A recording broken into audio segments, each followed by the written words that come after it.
Assalamualaikum warahmatullahi wabarakatuh. Kami daripada kumpulan 1 dari set 24 akan membentangkan tentang RPH dan juga PBM kami melalui subjek kaedah mengajar. Ini merupakan ahli kumpulan saya yang terdiri daripada 5 orang.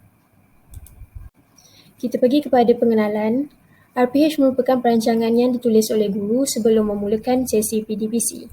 Ia memudahkan guru untuk menyediakan BBM yang sesuai dan juga menarik. Bagi BBM pula, ia merupakan alat yang digunakan untuk memudahkan guru atau murid menyampaikan pengajaran. Jadi pemilihan subtopik pengajaran yang telah kami pilih adalah subjek sains tahun 4, topik pembelajaran bab 3 haiwan bersubtopikkan organ pernafasan haiwan. Terdapat 4 BBM yang telah kami gunakan iaitu slide PowerPoint, permainan interaktif Kahoot, video pembelajaran dan juga peta iThink. Bagi standard pembelajaran, yang pertama adalah mengenal pasti organ pernafasan haiwan. Yang kedua, mengelaskan haiwan berdasarkan organ pernafasan.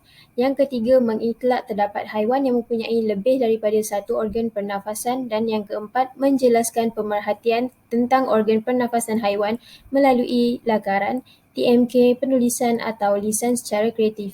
Bagi objektif pula, murid dapat menyenaraikan jenis-jenis organ pernafasan dengan betul, murid dapat menyusun haiwan mengikut organ pernafasan dengan tepat, murid dapat menyebut haiwan yang mempunyai lebih daripada satu organ pernafasan dan murid dapat membentangkan organ pernafasan haiwan secara terperinci.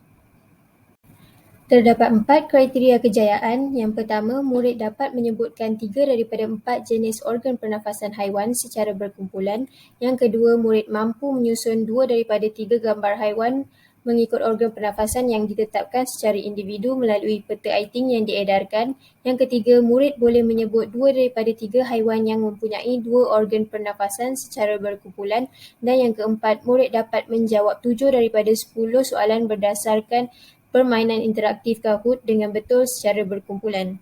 Bagi pengisian kurikulum AMK kepelbagaian kaedah dan teknik, nilai murni yang kami gunakan adalah bekerjasama dalam kumpulan, berkeyakinan mencuba dan gigih berusaha, KB menilai dan menjana idea, bagi KP memberi kerjasama, BCB menyenaraikan dan mengelas, dan EMK kemahiran berfikir, sains dan teknologi, kreativiti dan juga nilai murni.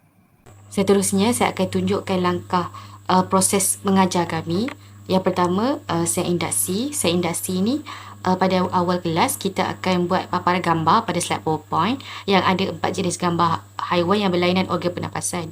Dan kita akan tanya kepada murid, ini haiwan apa? Tahu tak haiwan yang bernafas guna apa? Itu contoh soalan. Okey, seterusnya, langkah pertama adalah kami akan teruskan menggunakan slide PowerPoint untuk menayangkan kepada murid berkaitan 4 jenis organ pernafasan haiwan, iaitu peparu, insang, spirakel dan juga kulit lembap. Di sini juga kami menunjukkan beberapa contoh haiwan mengikut jenis organ pernafasan mereka. Guru juga bertanyakan soalan kepada murid berkaitan dengan apa yang baru dipelajari. Contoh soalan, okey murid-murid, ikan bernafas menggunakan apa? Dan guru juga meminta setiap kumpulan untuk menyebut satu organ pernafasan haiwan yang telah dipelajari. Okey, seterusnya langkah kedua adalah guru menayangkan slide berkenaan haiwan yang bernafas menggunakan 2 organ pernafasan. Ya, contohnya macam katak bernafas menggunakan peparu dan juga kulit lembap. Jadi murid terus nampak perbezaan. Okey, kemudian guru menunjukkan contoh haiwan kepada murid melalui slide. Guru juga meminta murid untuk menyebut haiwan yang mempunyai 2 organ pernafasan di dalam kumpulan masing-masing. Seterusnya, untuk langkah ketiga adalah guru membagikan murid kepada 6 kumpulan. Kemudian, guru menayangkan paparan permainan interaktif Kahoot. Guru juga meminta murid menjawab soalan tersebut di dalam kumpulan. Kemudian, perbincangan jawapan akan diadakan setelah aktiviti tersebut selesai. Kemudian setelah selesai permainan Kahoot, murid diberi aktiviti individu yang mana murid diberi peta iThink yang tidak lengkap dan murid diminta untuk melengkapkan peta iThink tersebut berdasarkan topik yang telah dipelajari pada hari ini.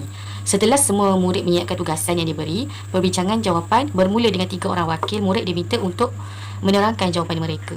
Semasa penutup, guru menayangkan video pembelajaran nyanyian berkaitan dengan organ pernafasan haiwan sebagai ringkasan keseluruhan tajuk pada hari ini. Guru juga menayangkan semula slide PowerPoint yang menunjukkan 4 jenis haiwan semasa saya induksi. Jadi apabila murid tengok gambar tersebut, murid dah tahu itu haiwan bernafas guna apa. Kemudian sebelum tamat kelas, guru juga bersoal jawab dan berinteraksi dengan murid berkenaan gambar yang dipaparkan. Untuk soalan, apakah organ pernafasan bagi haiwan ini? Itu saja daripada kami, kumpulan 1. Sekian, terima kasih.